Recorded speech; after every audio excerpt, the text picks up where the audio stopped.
அவ்வளோதான். தேவைக்கு உப்பு சேர்த்துடலாம்.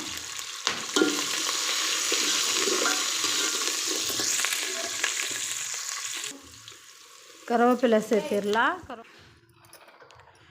பூசணிக்காய் சாதம்.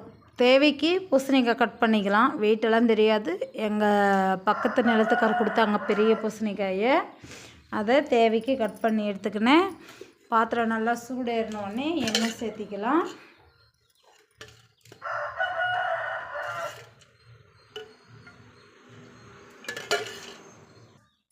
எண்ணெய் சேர்த்தியாச்சு. எண்ணெய் நல்லா சூடேறினோடனே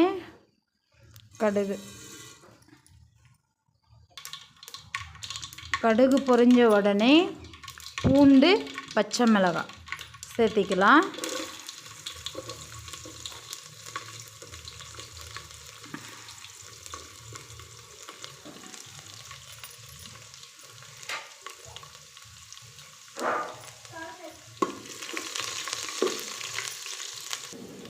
பூண்டு ரோஸ்ட் ஆன உடனே பச்சை மிளகாயும் சேர்த்திடலாம்.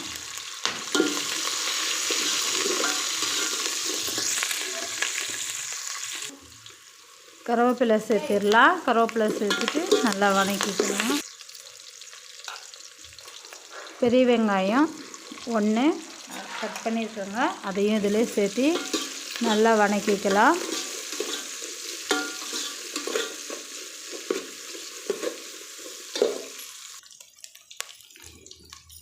நறுக்கி வச்சிருக்கிற பூசணிக்காய்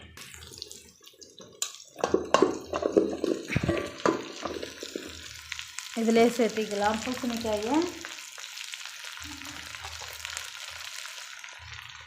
அவரைக்காயும் இதிலேயே சேர்த்துடலாம். தேவைக்கு உப்பு,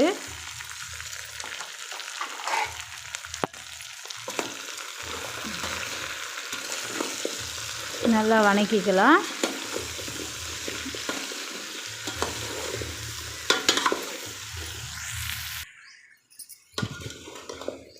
ரொம்ப நேரம் வதக்கணுன்ற அவசியம் இல்லை.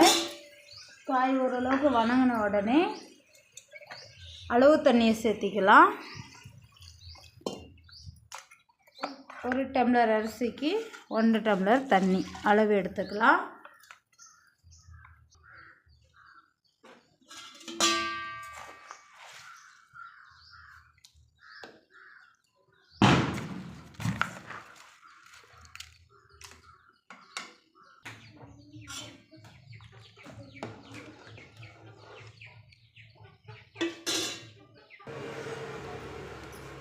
அப்பப்போ தொலைவி விட்டுக்கோங்க. குக்கரில் வச்சிங்கன்னா ஒரு விசில் விட்டு எடுத்துடலாம். சாதம் நமக்கு நல்லா வேகட்டும். உப்பு காரம் ஒரு வாட்டி செக் பண்ணிக்கோங்க. மூடி வச்சிடலாம். அடுத்து எரிஞ்ச சோறாயிரும்.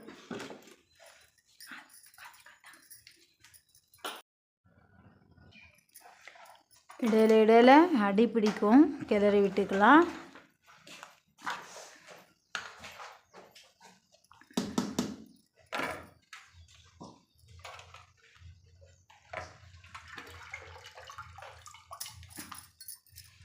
கொத்தமல்லி தழை தூவிக்கலாம்.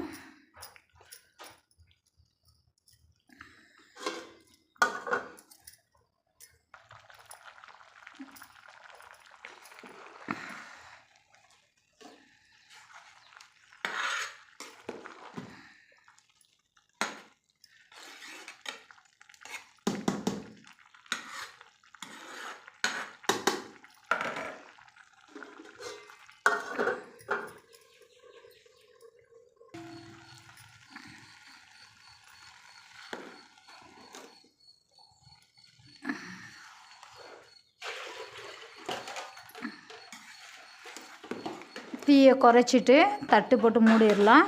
அவ்வளோதான். என்னுடைய ஸ்டைலில் பூசணிக்காய் சாதம் ரெடி ஆயிடுச்சு. உங்கள்கிட்ட பச்சை அவரைக்காய் மொச்சக்கொட்டை இருந்து போட்டிங்கன்னா இன்னும் டேஸ்ட்டாக இருக்கும். அவ்வளோதான். தீயை குறைச்சிட்டு ஒரு 5 நிமிஷம் அடுப்பு மேலே விட்டால் என்னுடைய ஸ்டைலில் பூசணிக்காய் சாதம் ரெடி.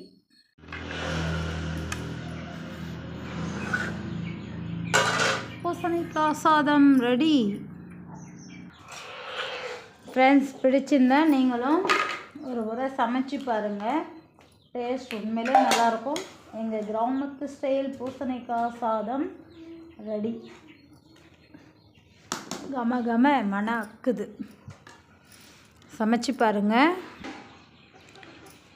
என்னோடய ஸ்டைலில் பூசணிக்காய் சாதம் சமைச்சிட்டேன் ஃப்ரெண்ட்ஸ். நீங்களும் ஒரு முறை இதே மாதிரி சமைச்சு ருசித்து மறக்காத கமெண்டில் தெரிவிங்க. சமைங்க, ருசிங்க, மறக்காத கமெண்ட் பண்ணுங்கள். Bye friends.